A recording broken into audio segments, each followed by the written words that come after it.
tasse per i cittadini, se il comune, se i sindaci e gli amministratori vorranno, come dire, avere qualche risorsa in più, altrimenti saranno nelle condizioni di adesso, che sono quelle che ci sono state elette. Quei tagli alla regione non è perché la regione è diventata improvvisamente matta, sono i frutti del taglio fatto l'estate scorsa con la manovra di Tremonti, che è arrivata, adesso arriva alle regioni e ai comuni, un taglio drammatico, azzerate completamente le politiche per i nostri territori. Allora è chiaro che come facciamo a fare il Casa Clima? Come facciamo a fare le politiche di innovazione? Come facciamo? Siamo riusciti a tenere con i denti la questione del 55% sulle energie rinnovabili perché scoppiava la rivoluzione anche in casa. Tenete presente quella cosa lì, ha messo in moto risorse, ha messo in moto economia, ha messo in moto posti di lavoro, cioè ci sono la possibilità di provare a investire il sistema. Bruno Anastasia prima ci ha detto ripetutamente, guardate, che il Veneto orientale non è diverso dal resto del Veneto, ha le stesse caratteristiche, quindi quando va male da altre parti va male anche qui. Io qui penso che abbiamo una caratteristica che gli altri non hanno, che questo territorio ha avuto negli anni, io lo dico e lo proporrò con forza nei prossimi giorni, ha avuto come caratteristica quella di riuscire a fare una rete, al di là del fatto che San Donà sia diverso da Portogruaro, che c'è stata una sorta di antagonismo. Quella volta là si era aperto un dibattito per fare la provincia, c'era il problema chi faceva il capoluogo, siccome questo dibattito non c'è più, ma c'è invece l'idea di avere delle amministrazioni locali, cioè i comuni che sono i protagonisti di questo territorio, in grado di fare delle proposte per il territorio. Hanno uno strumento che si chiama legge regionale 16, che è lo strumento istituito per legge, che esiste, che è funzionante. Pensate che nel 93 quella legge fu dotata di 5 miliardi all'ora, 2.600.000 euro. Oggi la regione quest'anno darà 75.000 euro alla conferenza dei sindaci. Ma voi capite cosa vuol dire in termini di rapporti appunto con il Friuli, in termini di rapporti con i territori contermini? Un pezzo di questi territori si chiama Friuli da una parte, ma Treviso dall'altra, con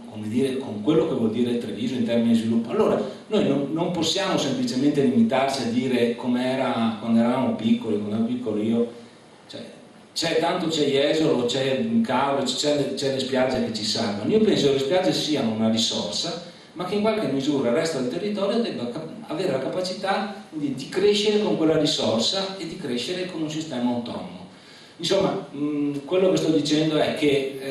è nera, è nerissima, è vero, purtroppo è nera, è nerissima, però secondo me ci possono essere gli strumenti, sia nella politica nazionale che in quella locale, per dare delle risposte. Una sola cosa al sindacato,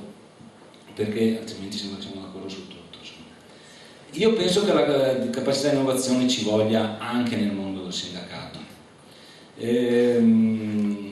La vicenda di Mirafiori ce lo insegna.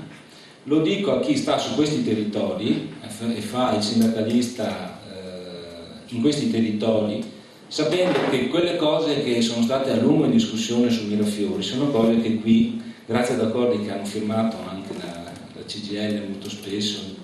io ricordo che sul patto territoriale noi facciamo accordi di territorio che servivano proprio a evitare che le aziende se ne andassero. Ecco, io penso che un po' di voglia di innovazione, senza dire venire meno ai diritti, senza nemmeno cose, ci debba essere da parte di tutti, quindi le imprese da una parte che hanno, come dire, un pezzo di lavoro importante da fare, il mondo del sindacato che insomma deve capire la gravità della situazione in cui siamo e continuare a fare in modo che le imprese facciano impresa qui e non da altre parti, e la politica insomma che abbiano la stessa voglia di fare sistema. Ci sono, ripeto, cose possibili da fare. Non ho toccato tutta la questione del mondo giovanile, delle nuove imprese, che è l'altro pezzo del discorso su cui dovremmo lavorare, quindi fare in modo che questo Paese, anziché spegnere la voglia di innovare, la voglia di crescere, la voglia di fare intrapresa, invece molto spesso la spegne o la mette in un angolo, proviamo, insomma, da questo punto di vista noi possiamo avere delle proposte. Tra l'altro il Partito Democratico su queste cose ha detto cose molto puntuali, molto precise, alcune cose che servono per domattina, penso alla modifica del patto di stabilità per i comuni, che permetta ai comuni di poter pagare i propri fornitori e quindi evitare che molte di quelle aziende del settore edilizio che sono in crisi vengano pagate e magari riescano a recuperare un po' di quella liquidità che le ha che le ha mandate in crisi, e allo stesso tempo ad esempio proposte di legge sull'esigibilità dei crediti da parte delle aziende, che è stato uno degli altri grandi problemi. Sono le cose per domani mattina e molto spesso alla gente interessano più quelle, però noi dobbiamo anche avere l'idea un po', lo sguardo un po' lungo per provare a capire se dentro il sistema globale della globalizzazione noi riusciamo ad avere un minimo della capacità come sistema paese di uscirne. Io mi auguro, e chiudo, che la questione del federalismo non sia quella scatola vuota che ci stanno propinando, e che ci sia anche la voglia di provare a capire se invece si sfrutta quell'occasione su cui noi avevamo dato anche una sorta di via libera astenendoci sul decreto che dava al governo la possibilità di emanare i decreti delegati,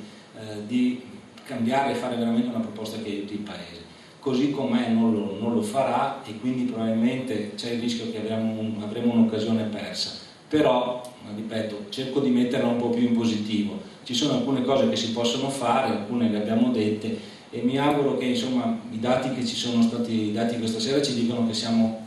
forse in mezzo al guado, ecco, non siamo né troppo in là né troppo in qua, siamo sicuramente ancora in mezzo al guado, c'è ancora molto da fare, e prima di recuperare ci vorranno insomma ancora un po' di tempo. Un pezzo, ognuno faccia il proprio pezzo, probabilmente riusciremo a farcela.